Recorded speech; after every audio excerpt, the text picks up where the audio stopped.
things blew up inside the Lakers locker room. After the game, the team owner confronted LeBron James directly. LeBron was accused of making fun of Luka Doncic, and the argument quickly got heated. Voices were raised, players stood in shock, and security reportedly had to step in. What began as trash talk turned into a serious power struggle, leaving the entire franchise on edge. Now everyone is asking, what did LeBron say about Luka, and why did it push the owner this far? Says an NBA front office insider. The Lakers are excluding him. They should. He's 41. So the Buss family for years has talked themselves into believing, I get it, this is their life.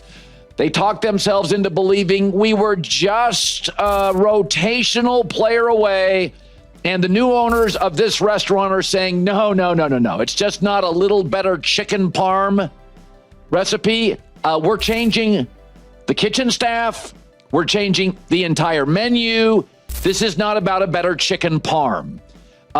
It's a 41-year-old star, another star in Luka, where it's notable that he's really working out this offseason, and they have absolutely no size. And the real value they have is Austin Reeves. But another headline today, they are not even taking calls or gauging interest on Austin Reeves. So the new owners... Games.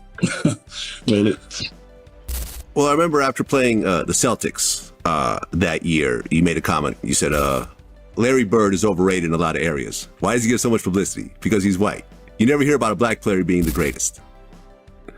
When you look back on that, do you still agree? Do you think that Larry Bird was overrated, or do you think you were just mad at the time?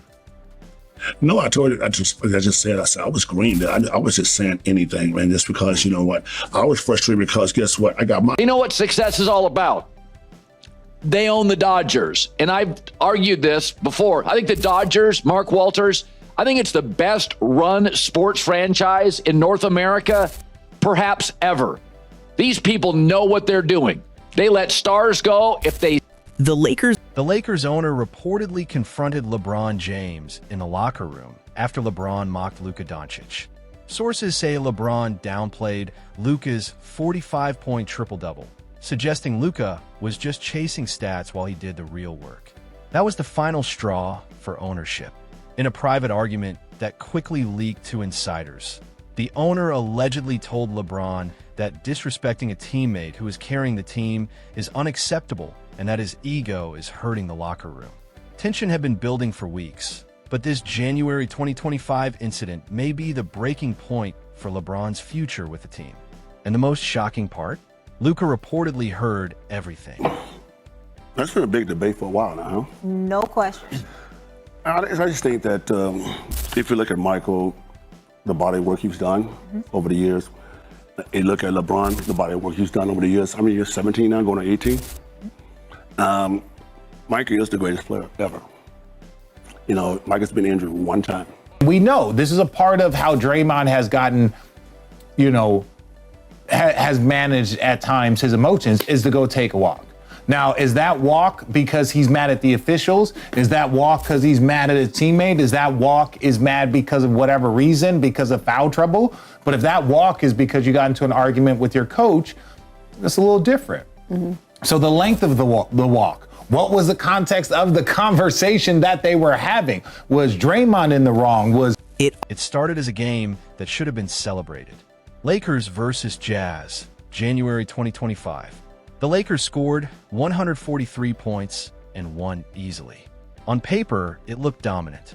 But if you were watching closely, both on the court and in the locker room afterward, you could tell something was very wrong. Experts, and they're telling Laker fans, this roster's a knockoff.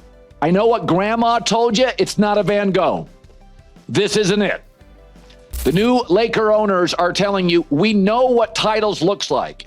And an aging LeBron and a finally working out in the offseason Luka is not Ohtani, Betts, and Freddie Freeman. I know it's painful, and I understand the Buss family for years. This is their baby. This is their child. And they always believe, just like we all do as parents, our kid's going to be president of the United States. If you were to get Giannis. And my argument is, I think Steph, the four-time champion, gives you a better chance of winning a chip than Giannis does. This is what I'm saying. Okay. So I'd rather build her. I'd rather add somebody for Steph in Steph's system and Steve Kerr's system than I would ask Steph, Draymond, whoever else is there to fit into Giannis's system.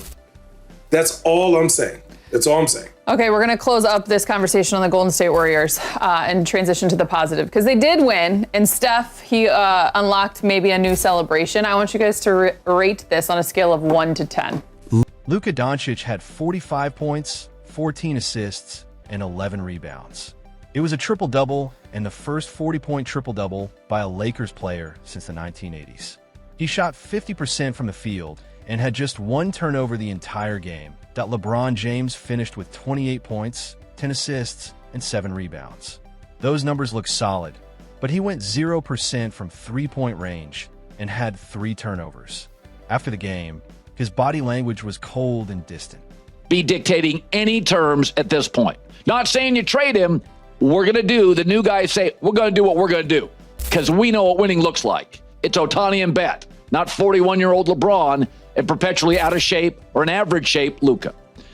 Okay, J-Mac, let me bring you in here. The Austin Reeves thing is interesting because obviously that's the piece that is, he's one of the few underpaid players in the NBA, scoring about 19, 20 a game. The Lakers are saying now they're not going to gauge interest, but I do think it's interesting. The two things that jump out to me, LeBron's not being included at all. I do think the Buss family felt like because of the COVID title and the merchandise sales, they sort of owed LeBron something, a heads up. That's done. And the other thing is, we're going to go big game hunting next year. They've been that's a pretty clear signal that LeBron, we know you want championships, but getting rid of Dorian Finney-Smith, not getting rid of him leaving, and then inheriting some small guard who's on, a young kid, but on like his third team. What's the message to LeBron? It's, bro, we're not a championship team. That's what the ownership is saying to me. We are going to figure out scouting, upstairs, executives, roster. Next year's the big year. Yeah, and next year, it sounds like the Bucks are going to keep Giannis and try to make it go this year. Well, next summer, maybe Giannis is like, hey, I'm done. It's over. Right. And then Luka and Giannis join forces in LA. But let me ask you, if you're LeBron and you're reading the tea leaves, Colin, are you like... The role players and their defense were what kept the Lakers in the game. Luka was the one leading the offense, while LeBron was mostly just there. But LeBron's comment didn't stay in the locker room. Teammates heard it, coaches heard it, and most importantly, ownership heard it, and they weren't happy. What makes this situation so explosive is that it wasn't a one-time issue. It was the buildup of weeks, maybe even months, of LeBron quietly undermining Luka. Look back at the season. When Luka was putting up historic numbers, 35 points per game, over 9 assists, nearly 9 rebounds, and a positive 3.4 box plus minus. LeBron always seemed to have something to say after Luka's big nights.